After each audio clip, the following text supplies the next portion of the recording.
comme à chaque année, on arrive au bilan.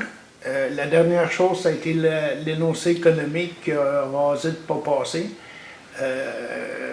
Qu'est-ce que tu en as pensé? Une catastrophe. C'est vraiment une catastrophe, tu sais. C'est du jamais vu. Un énoncé économique, c'est un moment solennel. Il y a deux jours importants dans un Parlement, incontournables, là, quand le budget puis l'énoncé économique. Puis c'est là où tu peux effectivement avoir des votes de non-confiance, etc. Donc c'est important. Fait que là, tu as la ministre des Finances qui le matin même arrive, puis il dit, moi, ça ne m'intéresse pas de défendre ce qu'il y a là-dedans, puis je suis avec mon camp.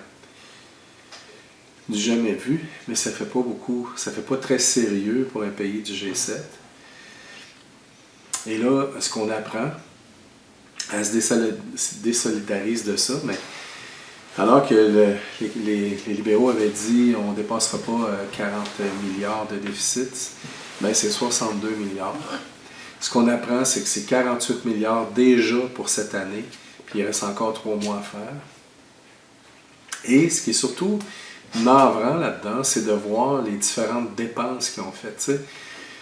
Des dépenses qu'ils avaient prévues, là, de 6 milliards là, pour le congé de TPS, puis pardon, le 250 $. Ouais. Ça, là, c'est pour 2 mois, 6 milliards. Si on compare donc cette dépense de 6 milliards pour 2 mois versus le projet de loi C-319 pour enlever la discrimination faite aux aînés et augmenter leur pouvoir d'achat des 65 à 74 ans, ça, c'est un investissement structurant qui fait en sorte que les gens vont effectivement dépenser leur argent, subvenir à leurs besoins de base. Fait je ne sais pas comment ils pensent, là, mais je veux dire, c'est complètement tout croche. Malgré tout, cette session-là qui était en chaos, le Bloc a réussi quand même à occuper pas mal l'espace à Ottawa. Il reste quand même que le Bloc a réussi à faire avancer certains projets. Tu vas en parler? Bien, malgré que la Chambre là, était un peu dysfonctionnelle, il reste que les projets de loi qui ont marqué la session parlementaire, c'est les projets de loi du Bloc. Qu'on pense à C-319 pour les aînés, qu'on pense à C-282 pour protéger les producteurs sous gestion de l'offre. Bon, qui est encore retardé au Sénat, là, c'est retardé jusqu'en février, mais j'en reparlerai peut-être tantôt. Mais ça, c'est un travail colossal qui a été fait, puis je tiens à souligner là, aussi de mon collègue Yves Perron de Berthier-Masquinongé. C'est un excellent porte-parole agricole, d'agriculture.